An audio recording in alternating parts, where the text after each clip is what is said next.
Hello friends आज के video में हम float switch connection star delta starter के साथ किस तरह किया जाता है सीखने वाले हैं।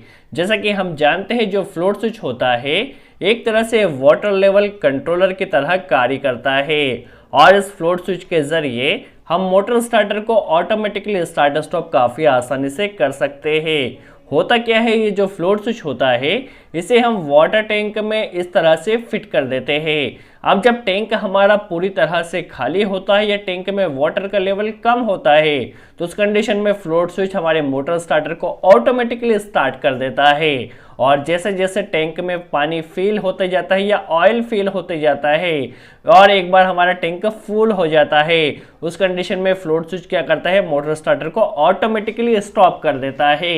तो फ्लोट स्विच के जरिए हम मोटर स्टार्टर को ऑटोमेटिकली स्टार्ट स्टॉप काफ़ी आसानी से कर सकते हैं। इससे पहले हमने एक वीडियो बनाया था जिसमें हमने float switch connection dual starter के साथ सीखा था। ड्यूल स्टार्टर के साथ फ्लोट स्विच कनेक्शन किस तरह किया जाता है, ऑटो कनेक्शन किस तरह किया जाएगा, मैनुअल कनेक्शन किस तरह किया जाएगा, सब कुछ काफ़ी आसानी से सीखा था। आज के वीडियो में स्टार डेल्टा स्टार्टर के साथ फ्लोट स्विच कनेक्शन किस तरह किया जाएगा सीखने वाले हैं। जैसा कि हम जानते हैं जो स्टार डेल्टा स्टार्टर होता है इसे हम मोर देन 5 HP मोटर को रन करने के लिए यूज़ करते हैं और ये 3 फेज मोटर को रन करने के लिए यूज़ किया जाता है। तो यदि आपके पास कोई ऑयल टैंक है या कोई वाटर मोटर है जो कि मोर देन 5 HP की है और 3 फेज की मोटर है तो उस कंडीशन में आपको स्टार डेल्टा स्टार्टर कनेक्ट करना होगा। तो इस कंडीशन में स्टार डेल्टा स्टार्टर के साथ फ्लोट स्विच कनेक्शन किस तरह किया जाएगा हम काफ़ी आसानी से सीखने वाले हैं। सबसे पहले हम फ्लोट स्विच के कनेक्शन के बारे में सीख लेते हैं, इसमें कौन कौन से टर्मिनल्स दिए गए होते हैं। तो फ्लोट स्विच में आप इस तरह से देख सकते हैं आपको 3 वायर नजर आते हैं। एक होता है ब्लैक जो कि कॉमन होता है, एक होता है ब्लू जो कि NC होता है, एक होता है रेड जो कि NO होता है। नॉर्मली इसी तरह से कोड दिया गया होता है, black common, blue NC and red NO होता है। जब फ्लोट स्विच की कंडीशन इस तरह से हो तो इस कंडीशन में इस तरह से इसके टर्मिनल हो गए। जब इसकी कंडीशन चेंज हो जाएगी या पोजीशन चेंज हो जाएगी तो इनके फंक्शन चेंज हो जाएंगे, वह भी हम सीखने वाले हैं। आपके पास यदि मल्टीमीटर हो तो आप इस तरह से फ्लोट स्विच की पोजीशन पहले इस तरह से कर दीजिए और कॉमन की कंटिन्यूटी इस ब्लू से ले लीजिए, आपको कंटिन्यूटी मिल जाएगी। कई बार क्या होता है किसी फ्लोट स्विच में कलर कोड चेंज हो जाता है तो आप कलर कोड को चेक कर ले। नॉर्मली क्या होता है, ब्लैक कॉमन होता है, ब्लू NC होता है और रेड NO होता है जब फ्लोट स्विच की पोजीशन इस तरह से होती है। तो यदि आपको वाटर टैंक या ऑयल टैंक आपके पास जो भी हो, यदि आपका ऑयल टैंक खाली हो और आपको मोटर स्टार्टर को ऑन करना हो तो उस कंडीशन में आपको कनेक्शन के लिए जो टर्मिनल यूज करना होगा वो ब्लैक एंड ब्लू का यूज करना होगा। देखिए जब आपका ऑयल टैंक खाली हो और आपको इसे भरना हो इस तरह से तो आपको ब्लैक एंड ब्लू का यूज करना है। जब एक बार आपका टैंक फिल हो जाएगा तो उस कंडीशन में आपका मोटर स्टार्टर ऑटोमेटिकली स्टॉप हो जाएगा।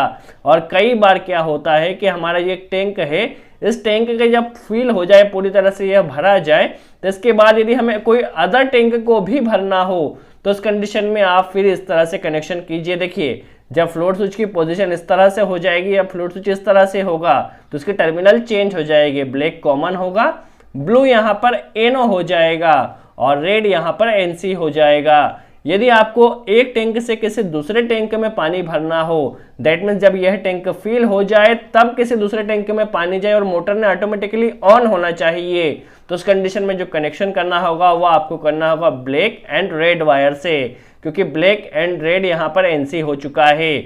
जब टैंक फिल हो जाएगा उसके बाद फ्लोट स्विच मोटर स्टार्टर को ऑन करेगा। वैसे इसका इतना ज़्यादा यूज़ नहीं किया जाता, नॉर्मली आपको कनेक्शन इसी तरह से करना होगा। ब्लैक कॉमन है, ब्लू NC है। जैसे ही टैंक आपका खाली होगा तो मोटर स्टार्टर ऑटोमेटिकली ऑन हो जाएगा, जैसे ही फिल होगा तो ऑटोमेटिकली स्टॉप हो जाएगा। चलिए अब हम स्टार डेल्टा स्टार्टर में देखा जाए तो हमारे पास 3 कॉन्टेक्टर होते हैं, main contactor, delta contactor and star contactor. और यहाँ पर एक ओवरलोड रिले को हमने कनेक्ट किया है। यहाँ पर हम पावर वायरिंग के बारे में डिस्कशन नहीं कर रहे हैं, जस्ट कंट्रोल वायरिंग के बारे में सीख रहे हैं। और इस ओवरलोड रिले में आप देख सकते हैं हमारे पास ये NC टर्मिनल है, ये NO टर्मिनल है। और चूंकि हमें स्टार डेल्टा स्टार्टर में इंटरलॉकिंग भी करना होती है इसलिए हमने यहाँ पर इस तरह का कॉन्टेक्टर यूज किया। इसमें एग्डॉन ब्लॉक देख सकते हैं, NC टर्मिनल ये होने वाला है और NO टर्मिनल ये होने वाला है। ज़्यादा हम स्टार डेल्टा स्टार्टर के बारे में डिस्कशन नहीं कर रहे हैं, जस्ट फ्लोट स्विच कनेक्शन किस तरह किया जाएगा सीखने वाले हैं। यहाँ पर हमने EAPL मॉडल के एक टाइमर का यूज किया। इसमें A1 एंड A2 यहाँ पे देख सकते हैं। ये कॉइल होती है जो कि 220 वोल्ट पे ऑपरेट होती है। ये 15 नंबर पॉइंट होता है जो कि कॉमन होता है, या 16 नंबर पॉइंट होता है जो कि NC होता है, और ये 18 नंबर पॉइंट होता है जो कि NO होता है। ये 25 होता है जो कि कॉमन होता है, 26 जो कि NC होता है, और ये 28 जो कि NO होता है। इसके बारे में ज़्यादा डिस्कशन हम नहीं कर रहे हैं। चलिए, यहाँ पर हमने एक फ्लोट स्विच कनेक्ट किया है और हमें करना क्या है, जब हमारा वाटर टैंक खाली होगा उस कंडीशन में मोटर स्टार्टर ने ऑटोमेटिकली ऑन होना चाहिए, और जैसे ही हमारा टैंक फिल हो जाए, पूरी तरह से भरा जाए, तो उस कंडीशन में मोटर स्टार्टर ने ऑटोमेटिकली स्टॉप हो जाना चाहिए। और कई कनेक्शन ऐसा होता है कि हमें जब मैनुअली ऑन करना हो तो मैनुअली हम ऑन कर सकें, और जब हमारा कनेक्शन इस तरह से ऑटो में रन करना हो तो ऑटो से रन कर सके। तो यदि आपको ऑटो मैनुअल कनेक्शन भी चाहिए तो कमेंट्स में ज़रूर बताइए, हम उसके ऊपर भी जल्दी से जल्दी वीडियो बना देंगे। चलिए, कनेक्शन की बात की जाए तो सबसे पहले फेज एंड न्यूट्रल हमारे पास कंट्रोल MCB में आए हैं। सबसे पहले हम न्यूट्रल कनेक्शन सीख लेते हैं। देखिए, न्यूट्रल हमें कहाँ कहाँ पर देना है, तो तीनों कॉन्टेक्टर के A1 टर्मिनल में हमें न्यूट्रल देना है यहाँ पर, और टाइमर में भी न्यूट्रल देना है। तो सबसे पहले हम न्यूट्रल कनेक्ट कर देते हैं। देखिए, न्यूट्रल हमने यहाँ से लिया है, इसे सबसे पहले हमने मेन कॉन्टेक्टर के A1 में कनेक्ट किया है। यहाँ से देखिए, यहाँ से हमने क्या किया है, यहाँ पे टाइमर में कनेक्ट किया है A1 में। यहाँ से हमने इस डेल्टा कॉन्टेक्टर के A1 में कनेक्ट किया है, यहाँ से स्टार कॉन्टेक्टर के NO में कनेक्ट किया है, कॉइल में कनेक्ट किया है। तो आप देख सकते हैं हमारे यहाँ पे तीनों कॉन्टेक्टर और टाइमर में न्यूट्रल का कनेक्शन हो चुका है। अब फेज कनेक्शन की बात की जाए तो फेज हमारा सबसे पहले निकलता है, और इसे हम सबसे पहले ओवरलोड रिले के NC पॉइंट में कनेक्ट करते हैं, ताकि हमारी मोटर जब भी ओवरलोड हो तो NC ब्रेक हो जाए और हमारा स्टार्टर स्टॉप हो जाए। तो NC में कनेक्ट किया है। NC का जो आउटपुट होने वाला है, यहाँ आप ध्यान से वॉच कीजिए, इसे ले जाकर हमें सबसे पहले फ्लोट स्विच के कॉमन पॉइंट में कनेक्ट कर देना है। जो रेड ब्लैक वाला तार होने वाला है ये कॉमन होने वाला है, क्योंकि फ्लोट स्विच की पोजीशन ये होने वाली है, तो इसके साथ NC ब्लू तार होगा। दैट मीन्स इस कंडीशन में मोटर हमारी स्टार्ट होना चाहिए। तो यहाँ से ब्लू से सप्लाई निकलने वाली है। देखिए, तो ब्लू से हमें यहाँ पर निकालना है, और इसे ले जाकर सबसे पहले हमें मेन कॉन्टेक्टर को ऑपरेट कर देना है। तो आप देख सकते हैं जब फ्लोट स्विच की कंडीशन इस तरह से होगी तो हमारा मेन कॉन्टेक्टर ऑन हो जाएगा। इसमें होल्डिंग देने की कोई ज़रूरत नहीं है, क्योंकि फ्लोट स्विच के जरिए से होल्डिंग मिल जाएगी। यहाँ से कंटिन्यू सप्लाई आने वाली है, और यहाँ पर हमने पुश बटन का यूज़ नहीं किया है।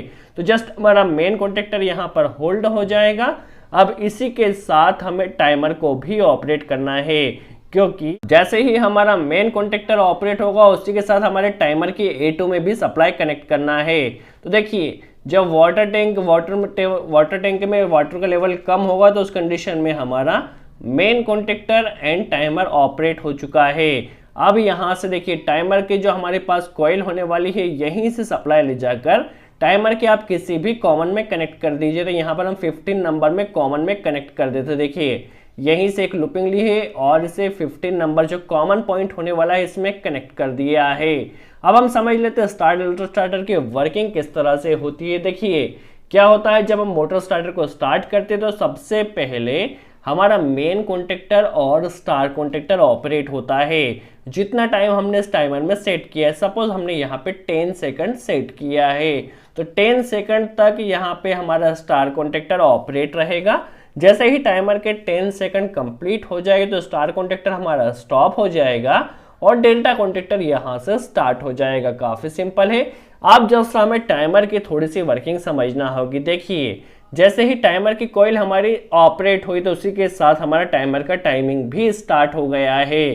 सपोज हमने यहाँ पे 10 सेकंड सेट किया है, तो 10 सेकंड तक कॉमन की सप्लाई NC से निकलेगी, और जैसे ही 10 सेकंड कंप्लीट होगा तो कॉमन की सप्लाई NO से निकलने वाली है।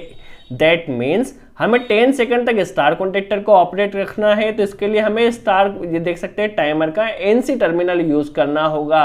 तो टाइमर के NC से एक सप्लाई हमें लेना है और इसे ले जाकर स्टार कॉन्टेक्टर को ऑपरेट करना है। But before operating star contactor we first give this supply to the NC terminal of delta contactor. देखिए, डेल्टा कॉन्टेक्टर के NC में हमने सप्लाई कनेक्ट कर दी है। ये हमने इंटरलॉकिंग के लिए यूज़ किया है। क्या होगा, एट ए टाइम हमारा दोनों कॉन्टेक्टर ने ऑपरेट नहीं होना चाहिए, एट ए टाइम हमें एक ही कॉन्टेक्टर को ऑपरेट करना है। तो इसके लिए हमने हमारे पास जो डेल्टा कॉन्टेक्टर होने वाला है इसका एनसी यूज़ किया है। हमारा स्टार कॉन्टेक्टर तभी ऑपरेट होगा जब डेल्टा कॉन्टेक्टर स्टॉप होगा। तो देखिए यहाँ से एनसी का आउटपुट जाने वाला है और इसे ले जाकर हमारे पास जो स्टार कॉन्टेक्टर होने वाला है इसे हमें ऑपरेट कर देना, तो हमारा स्टार कॉन्टेक्टर यहाँ से ऑपरेट हो जाएगा। अब देखिए हमारा जैसे ही फ्लोट स्विच ऑपरेट होता है तो टाइमर भी स्टार्ट हो चुका है, main contactor and star contactor start हो चुका है। अब जैसे ही टाइमर की टाइमिंग कंप्लीट हुई, सपोज 10 सेकंड कंप्लीट हो चुके हैं, तब यहाँ से सप्लाई कट जाएगी एनसी से और ये सप्लाई आएगी एनओ में। तो देखिए एनओ से हम एक सप्लाई को कनेक्ट करना है, कनेक्टर को कनेक्ट करना है और इससे हमें डेल्टा कॉन्टेक्टर को ऑपरेट करना है। बट डेल्टा कॉन्टेक्टर को ऑपरेट करने से पहले यहाँ पर भी हमें इंटरलॉकिंग कनेक्ट करना होगी। तो इंटरलॉकिंग के लिए हमने यहाँ पे स्टार कॉन्टेक्टर के एनसी टर्मिनल का यूज किया है। तो देखिए एनसी का आउटपुट जाने वाला है और यह जाके हमारे डेल्टा कॉन्टेक्टर को ऑपरेट करने वाला है। तो आप देख सकते हैं इस तरह से हमारा स्टार डेल्टा स्टार्टर बनकर कंप्लीट हो चुका है। इस तरह से आप फ्लोट स्विच कनेक्शन काफी आसानी से कर सकते हैं। आई होप आपको क्लियर हुआ हो। यदि आपको इसे ऑटो में भी रन करना है, दैट मीन जब आपका फ्लोट स्विच ऑपरेट हो तभी आपका स्टार्टर ऑन हो तो ऑटो में कनेक्शन होगा। और कई बार क्या होता है कि भाई हमें फ्लोट स्विच के जरिए कनेक्शन नहीं करना है, जस्ट पुश बटन के जरिए हम स्टार्ट स्टॉप करना चाहे तो ऑटो एंड मैनुअल में कनेक्शन किस तरह किया जाएगा उसके ऊपर भी हम जल्द से जल्द वीडियो बनाने वाले हैं। सो आई होप आपको क्लियर हुआ हो किस तरह फ्लोट स्विच कनेक्शन किया जाता है। यदि वीडियो अच्छा लगा हो तो लाइक का बटन जरूर प्रेस करें, कोई डाउट हो तो कमेंट से में जरूर पूछे, हम पूरी कोशिश करेंगे उसके बाद जवाब दे सके। सो आज के लिए इतना ही। Thanks friends.